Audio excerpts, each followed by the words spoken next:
baby steps. Yeah, and they don't have to be, baby steps is good, but they don't even have to be baby steps. They could be massive, your big panties steps, right? They could be adult steps. But as long as you're taking them one at a time. Love my videos. Thank you so much. How do you get over the heartbreak feeling bad? How do you get over the heartbreak? The heartbreak. You're feeling bad. That is a good question. And I think that you have to really dissect. And I've said this before. Once we come out of the spell of a narcissist, once we're released from the spell of them, because they put us under a spell. And yes, time is something that can help. But when we start to dissect the relationship, not analyze, right? And I've talked about how there's a difference between analyzing and dissecting. Analyzing is what we did in the relationship. We're always trying to figure out their word salad, trying to figure out what it is they mean when they say this. We're always constantly, for me anyway, I was constantly confused all the time. I was always confused. And none of it ever made sense to me. And now that I'm out of it, I can look back and dissect and go, this is what this means. This was gaslighting. This was definitely guilt tripping. This here was like major manipulation. This was just a hoovering technique to get me back. This was this. And you can dissect and see what it was that you were actually involved in, right? What the relationship actually was and how it had nothing to do with love. It was just disguised as love by the narcissist. Then is that really heartbreak? Heartbreak has everything to do with love, the dismantle of love. But if love was never really present there, right? We're heartbroken maybe because of what it could have been or the potential. But just we have to remember that it could have never been healthy if it started out unhealthy. It started out toxic. It was toxic from day one, right? It's always toxic when you look back at it because everything was just a ruse. Everything was fake. So it's how to get over that time, but a lot of it is just dissecting this relationship and looking at it for what it truly was.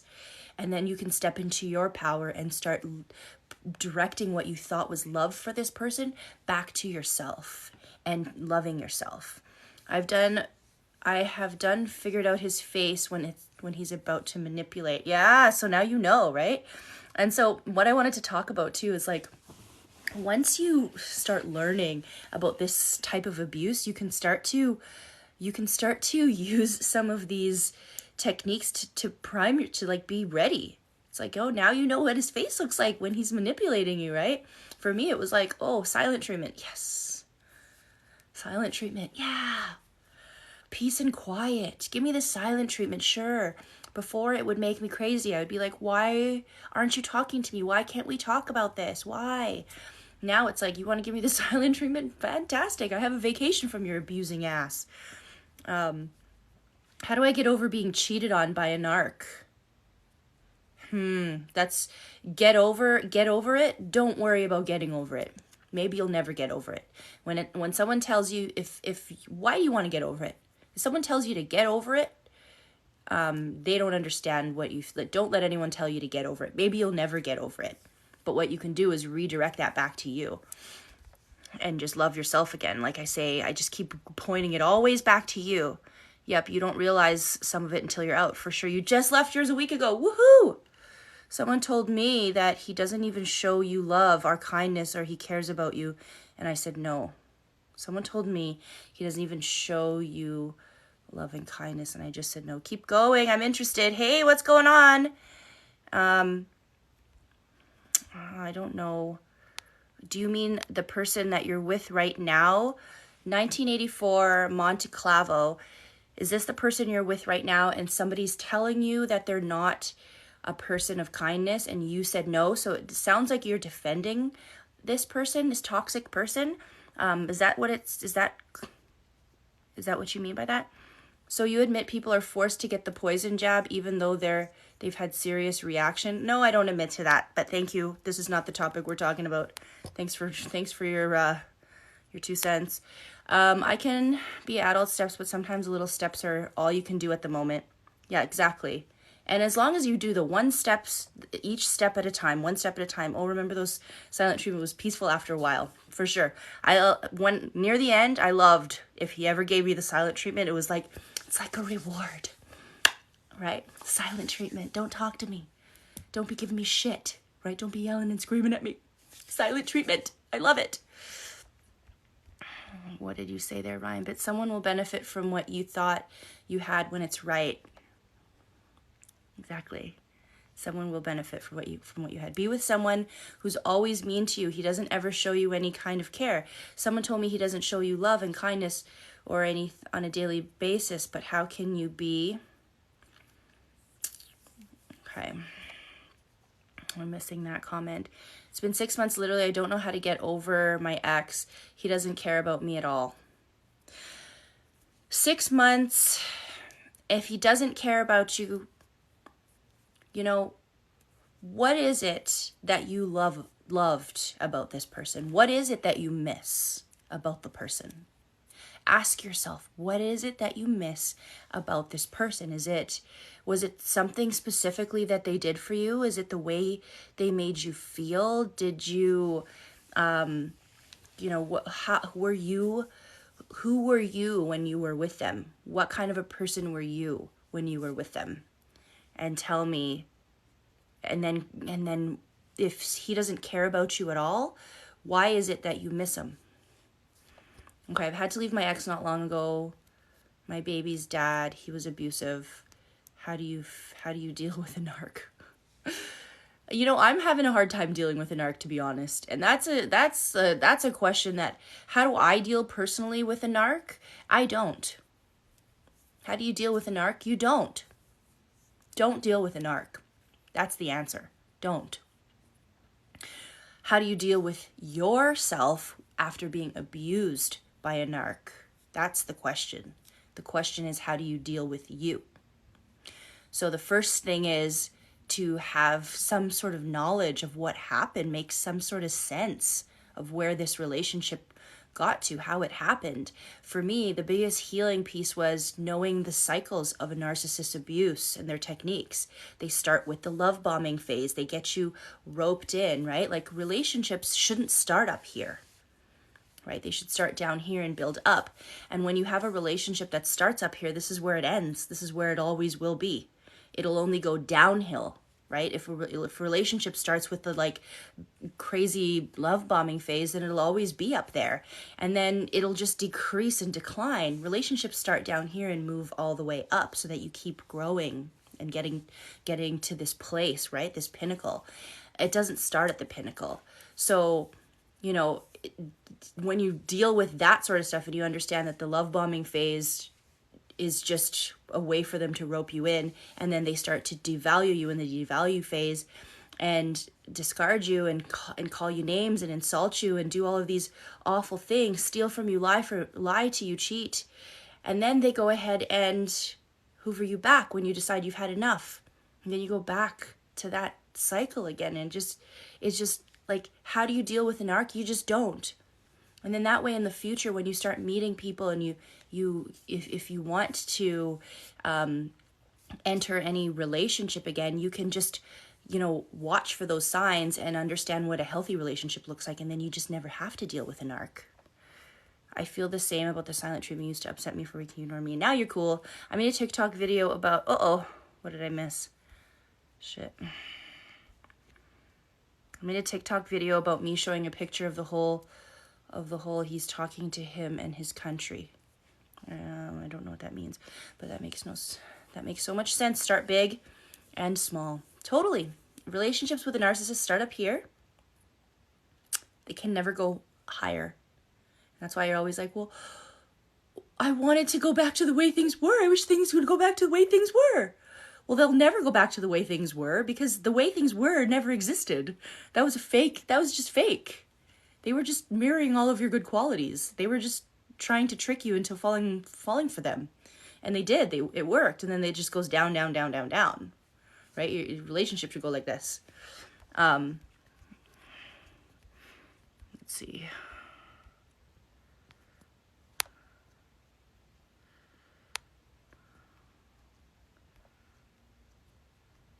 Block. Alone, I can't wait until I'm over him. He's not for me. Well, yeah, keep telling yourself that every day. Okay? Camry Nash, tell yourself that every day. He's not for me. He's not for me. He's not for me. What did you miss? The lies, the cheating, the disrespect, not being remorseful, no sympathy. Exactly. Do you miss all of that? I know it sucks to say it, but like, think about what you really miss. If you can't come up with anything, then the missing is just, it's part of the delusion. It's part of the non-reality that they put us in. Someone that cares about you, that doesn't care about you, there's 100 people that will. Exactly. Oh, exactly. He used to be a nicer person. I feel in love more after I had surgery. I grew up and I stayed. He used to be a nicer person. People are consistent. Good people, healthy, are consistent. I mean, everyone has their days, everyone has their moments, right? But people who are healthy, that are non-toxic in your life, are consistent. You don't have to go back and wish they were someone. I wish, like, I wish they were, I wish they were Hyde, not Jekyll, right? Like, I wish they were this, I wish they were that. You should be, like, familiar with someone. Should be familiar to you. If someone is healthy in your life, they should be familiar. They should feel safe to you. And having a person that you wish was nicer like they were, that's not safe. You don't feel safe to someone you wish was nicer. How can they just walk away from you and not care how heartless it is? Because they don't have empathy. It's like they don't have a heart. I don't want to all the way say that, but it's like they don't have a heart. Yes, I just want him to stay away from me. I'm on day 2, no contact. Woohoo! Keep going. No contact. Day 2. Everybody give this person some love. She needs help. Every time we go no contact, we need all the support of all the people, because it is hard to do. It's not easy, and it is hard to do. Can you repeat that? Service stopped? I don't know. Thank you for the follow. Okay, I'm going to try to read comments as best I can. His actions triggered my anxiety so bad, right? It's a cycle, very mentally draining. Yes, it's a cycle of abuse. It keeps perpetuating, goes around and around and around in a circle, never stops. It never stops until you put a stop to it. It's a roller coaster. It's literally a roller coaster. It just keeps going and going and going and going and going, and it's ups and downs, highs and lows, and you think it's love, and it's not. And then it starts to slow down a little bit, because these narcissists, they like to marry you, they like to have kids with you, they like to just, that's the finish line. Some of them just want to hold you in forever, and they slow that roller coaster down a little bit once you're locked in, because sometimes you're so beat down and you're so just like, you're mentally exhausted, you just give in. And for me, like my personal story, I gave in. I just got to a point where I'm like, I'm stuck here, right? Like, I don't think I'll ever, and I didn't even have TikTok then. I didn't even know about this, and we weren't even really deep into therapy for me to even know he was a narcissist, because our therapist that diagnosed him never really said anything about it until the day he fired her, of course. He was like, she's not for us. She thinks I'm a narcissist. I'm like, well, if the shoe fits. But he was like, starting to lose his touch. He didn't love bomb me anymore. He didn't breadcrumb me. He wasn't distracting me with his, little bouts of niceness. He was just always mean. And the roller coaster started to slow down. There was no more highs. It was literally just lows and stagnant abuse. And it was just like, there was nothing to draw me back. There was no hoovering in the relationship, or breadcrumbing, or love bombing. There was none of that. It started to slow down. And when it slows down, you can start to see how awful this relationship is, and how insidious it is, and how it's taking a toll on your mental health. By the end of it, I was on anxiety pills. I was like depressed. I just like lost myself. I was isolating myself from all of my friends. I just wasn't me. I wasn't me. And I started to feel like I was losing myself. And that's when I climbed out of it. that's where you learn to climb out of it, is when that roller coaster stops. It slows down a little bit and you can just jump right off. Now, getting off the roller coaster, what happens off the roller coaster is its own like journey. That's what I'm here to do, is help you with that. When the roller coaster slows down enough, you can jump out. Exactly. Jump out. Yes, and the narc and I tried twice to get married. I'm so glad I never gave in. Marriage and kids, that's the way they trap you. That's the way they keep you in. You're welcome. It gets easier, but cliche, but time is the best medicine. You finding you. I agree. We all have to love ourselves without people who aren't worth it. Exactly. Hi, your words make me feel good. Oh, thank you for saying that, Marina. I'm happy. You filled out a whole on outline application basically forcing me to get married. I pushed it off. You know what, Sandy? Good for you for pushing that off. That is coercion. You know, do you ever notice a narcissist, if you have one in your life, how persistent they are, how coercive they are? They're so convincing. I mean, some narcissists are like really good at sales. They're really good at talking to people, convincing people. Both. That's how I met mine. He was amazing at sales. And now he does deals where he's doing acquisitions with big companies, and he's very convincing. They know how to present something, and they know how to lure you, or not lure you, but coerce you. They know how to, total salespeople. A lot of narcissists are salespeople, or in a role where they're consulting, or coercive. They have coercive behavior. They're relentless. They're persistent, and they get shit done, and they get people to agree to things. You know, it's that charm. Sometimes they have this charm with them, and they know how to do it, and they're heartless about it, right? Like you could be on your last dime, and they will somehow convince you to get credit. Like my ex, he used to work for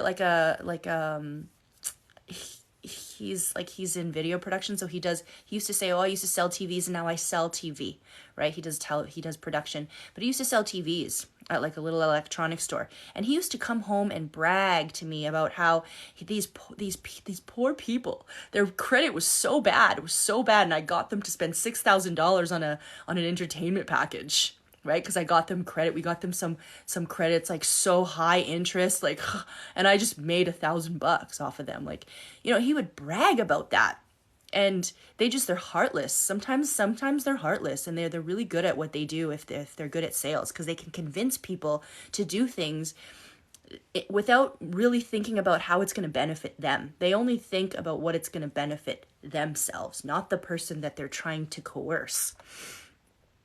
The thing they go through life untouched while they're always on the brink of breaking. Totally, babes. Oh my God. Yes, I agree. Hi from Vegas. Hello. Wow, that connection to being salespeople. Yeah, totally. They're just good with people. They're good at convincing. And if you notice in the beginning, if you were with a narcissist in a relationship, a romantic relationship, if you've ever noticed in the beginning how persistent they were with you, like, you know, maybe you weren't all the way fully interested in doing something, and they were so good at just convincing you to do it. And then you're doing it and you're like, oh, okay. Like, so, you know, whoever this was, now I forget your Sandy. Was it Sandy? I don't know. If whoever this was, I forget now who wrote the comment about him getting the papers and you didn't sign. Good for you for not signing those papers, because a lot of people that are in narcissistic relationships just give in because of exhaustion. They have this, they're always networking. Yes, totally. My kids saved me from making serious mistakes. Yeah. They always do this thing where they're like, they won't give up, and they keep going until you're so exhausted, you give in, right? You just give up because they have to get you to do something. And if it's marriage, kids, if it's moving in, if it's even just going on that first date, like maybe you're not even interested in this person, but they just keep coming at you, and it's like they're hunting you like your prey. And then they want to get that prey. And it's like now for me looking back, I'm like, was I even attracted to this person? Like, was this person even someone that I had a connection with? Like, I don't even really remember, because by the end of it, I was so disgusted by him at the thought of even him touching me. Like, I couldn't even, like, now I wrap my brain around, like, this isn't even a person I would normally be attracted to, but they're so persistent.